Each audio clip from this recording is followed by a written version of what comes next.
샘터 가족 여러분 안녕하십니까. 샘터지기 김덕기 목사입니다. 오늘은 사무엘하 14장 21절부터 33절까지고요.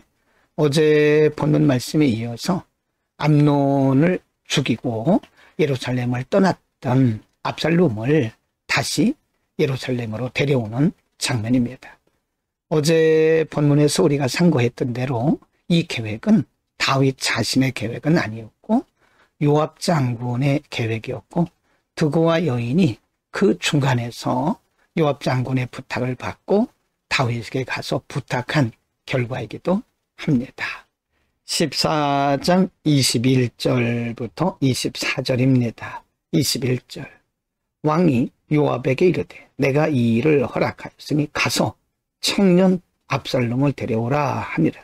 22절 요압이 땅에 엎드려 절하고 왕을 위하여 복을 빌고 요압이 이르되 내 주 왕이여 종의 구함을 왕이 허락하시니 종이 왕 앞에서 은혜 입은 줄을 오늘 아나이다 하고 23절 요압이 일어나 그술로 가서 압살롬을 데리고 예루살렘으로 오니 24절입니다. 왕이 이르되 그를 그의 집으로 물러가게 하여 내 얼굴을 볼 수 없게 하라 하며 압살롬이 자기 집으로 돌아가고 왕의 얼굴을 보지 못하니라. 요압 장군의 요청대로 압살롬을 예루살렘으로 데려오긴 했지만 다윗은 살인자 압살롬을 보기를 원치 않았습니다. 그래서 그의 집으로 가라고 말했고 예루살렘으로 돌아온 압살롬은 아버지 왕의 얼굴을 보지 못했지요. 14장 25절, 26절, 27절입니다.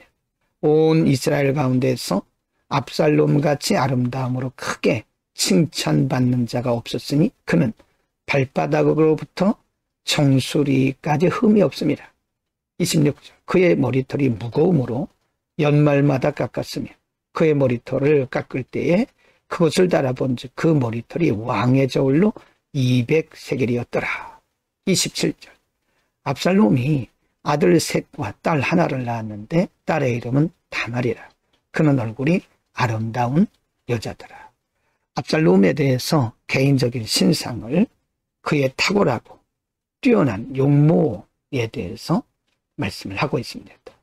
물론 이 뒤에 가면 이제 압살롬이 큰 거사를 불미스러운 일을 행하는데 성경이 압살롬의 이런 모습을 기록한 것은 이럼에도 불구하고 그가 악의 도구가 되었다는 것을 강조하고 있는 겁니다. 14장 28절부터 33절입니다.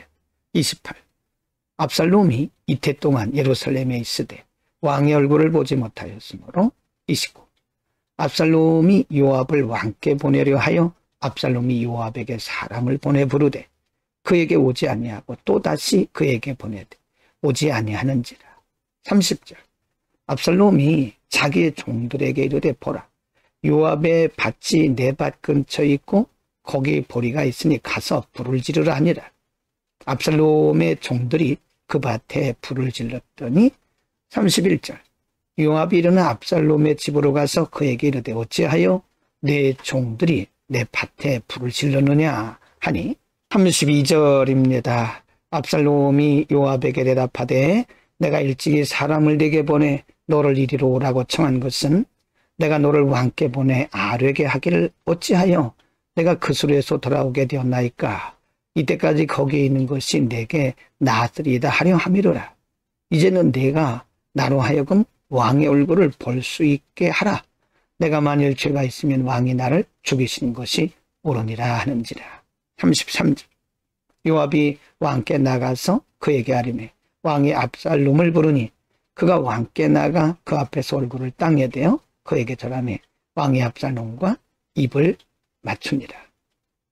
2년 동안이나 아버지 왕의 얼굴을 보지 못했던 압살롬은 왕이 자기를 부르는 시간이 더뎌지자 요압에게 이렇게 부탁했고 결국은 이런 방법을 통해서 요압이 이 사실을 다윗 왕에게 말했고 다윗 왕이 압살롬을 불러서 결국 2년 만에 만나게 된 거죠. 다윗은 살인한 압살롬을 보기를 원치 않았던 겁니다. 오늘은 요압 장군의 계획에 의해서 예루살렘으로 돌아오기는 했지만 2년 동안이나 아버지 다윗 왕을 보지 못했던 압살롬이 요압을 통해서 아버지를 만나게 해달라고 하는 말과 그리고 요압 장군의 말을 듣고 이제 다윗 왕의 마음이 움직여서 압살롬을 데려오도록 하고 결국 압살롬과 다윗이 만나는 장면까지 상고를 했습니다. 다윗 왕이 압살롬을 사랑하긴 했지만 그는 자신의 분노를 참지 못해서 암논과 여러 명의 사람들을 죽이는 살인자죠. 그래서 다윗은 압살롬을 보기를 원치 않았던 겁니다. 2년 만에 압살롬과 다윗이 만나서 이제 입맞추기는 했지만 사실은 압살롬의 마음은 다른 곳에 뜻이 있었던 것으로 보입니다.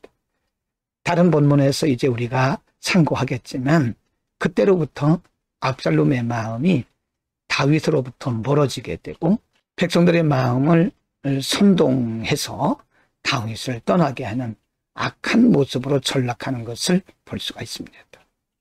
인간이 이렇게 악하다는 사실을 성경은 보여줍니다. 아버지의 마음을 제대로 읽지 못한 압살롬이 스스로 이렇게 악한 계획을 세우고 거사를 벌이게 되는 거죠.